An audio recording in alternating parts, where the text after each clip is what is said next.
The Sour Grape, Jory John, illustrated by Pete Oswald.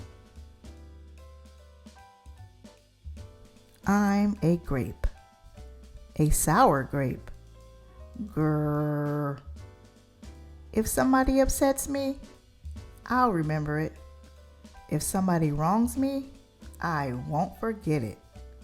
If somebody insults me, I'll never ignore it. Nope. See that banana over there? That banana slipped and bumped into me, so I'm holding a grudge. See that orange? That orange didn't call me back for a week. Grudge. See that lime? That lime borrowed my scarf and never returned it. Grudge. I suppose I've got pretty thin skin for a grape. Nobody steps on this grape. Grrr. Granted, it wasn't always this way. I grew up in a close-knit bunch. There were about 3,000 of us in our little community. We were sweet to each other. You look nice today. So do you. No, you do. We all lived on a vine. Sure, it was a bit claustrophobic, especially when we were trying to get ready in the morning. Are you done in there? Come on. But my family was ripe with humor, goodwill, and warmth. We did our best with what we had. Are you going to finish that? My grandparents visited on the weekends. We'd stroll in the sun and they'd teach us what they knew. They said that it takes a bunch to raise a seed. They said that good grapes roll their own way in life. They told us to be kind, forgiving, considerate, and grateful. Or grateful, as Grandpa said with a wink. Above all, no matter what life throws at you, and there will be a lot, try to stay sweet, my grandma said. Indeed, we said in response. And for a while, I was the sweetest of the sweet. I said please. I said thank you. I brushed aside life's little annoyances. I knew how good I had it. Oops. Haha. No problem at all. But then, one day, something changed in me. It was my birthday. I had rigorously and vigorously planned a big party for weeks. I sent out invitations with the date prominently displayed. Get this, I had a Ferris wheel, a magician, and hay rides. I had snacks upon snacks upon snacks. The highlight of the party, though, was a fireworks display which would happen at sundown. I stood out front and waited for folks to arrive. I had a gigantic smile on my face. I waited. Everybody was a little late, it seemed. No big deal, no big whoop. So I waited. A tumbleweed rolled by. A coyote howled in the distance. Oh! The sun sank behind the hills, and I waited. Nobody showed up, and I mean nobody. By the time the fireworks show started, with me as a sole spectator, I was scowling. I'd considered everybody I invited, and only one thought came to mind. Grudge, grudge, grudge, grudge, grudge. Grudge, grudge, grudge, grudge. After that, my personality became something else entirely. I went from a sweet grape to a bitter grape to a snappy grape. Who moved my chair? Finally, I became a sour grape. Grrr. I started holding minor grudges that eventually became major grudges. Why don't you watch where you're going? I scowled so much that my face got all squishy. You know what? Don't even bother calling me back.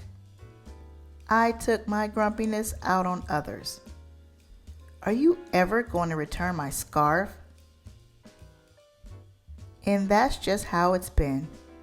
Day after day, week after week, month after month, grudge after grudge. But something happened recently that changed my thinking.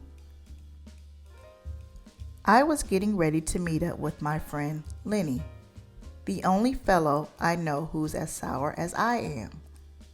Lenny and I usually go to the park where we sit on a bench and rant about stuff. But just as I was heading out the door, I bumped my knee. Oof.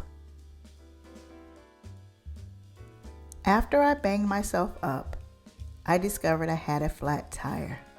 Ugh. Then I missed the bus, and the next bus was late. Wah.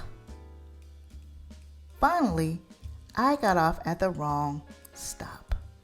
Sheesh. By the time I arrived at the park, it was getting dark. Lenny was fuming and furious with a frown and a furrowed forehead. His face looked all squishy. We agreed to meet at exactly 4 o'clock. You're 3 hours late. I tried to explain why I was so tardy, but Lenny wouldn't listen. He'd already made up his mind. He'd formed a huge grudge, and he wouldn't budge. I couldn't believe it. How unfair, I thought. How ridiculous, I thought. How similar to the way I would react? Lenny was pretty worked up. He was pacing back and forth, emitting occasional grumbles. His tone was tart. So I gave him a little space. Besides, it was nice out. I noticed the sky changing colors, the melodic chirping of the birds, the evening breeze, the buzz of the park's insects coming alive at night. I suddenly felt grateful and peaceful and calm. Had I been missing all this simple beauty because I was too busy complaining? Meanwhile, old Lenny stormed off, muttering something about disrespect and lack of consideration. I'm pretty sure I heard him add a grrr too. I walked home. I pulled a dusty box out from under my bed. There were old family photos inside. I spotted myself in one of the pictures. I was so sweet. I knew that little grape from the photo was still a big part of me deep down.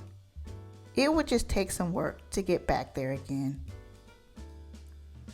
And that was the exact moment I found an invitation I had sent out for my infamous birthday party. The one where nobody showed up.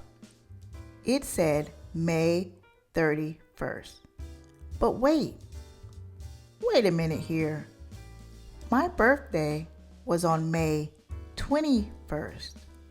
Alas, I told everyone to come on the wrong day. Oh. It was all my fault.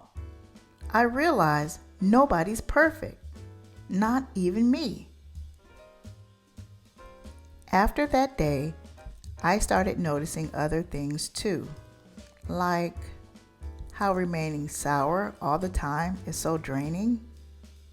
I'd wasted so much energy holding grudges when I could have easily cleared the air if I'd felt hurt. And yes, I still get upset from time to time, but that's okay. because now I talk and I listen and I work things out instead of just walking away. My sourness is fading. I'm letting go of all my grudges. And hey, it's working. Slip-ups happen. I'm just glad you're okay. Aw, thanks. That scarf looks sublime on you. Why don't you keep it? Really? You're the best. Orange, you glad we got to catch up? I'm so grateful that we did. Sure, sometimes I still let out a little grrr when I'm frustrated, like this, grrr. But then I move on. My face is less squishy too. Oh, and don't worry, things are okay with Lenny again.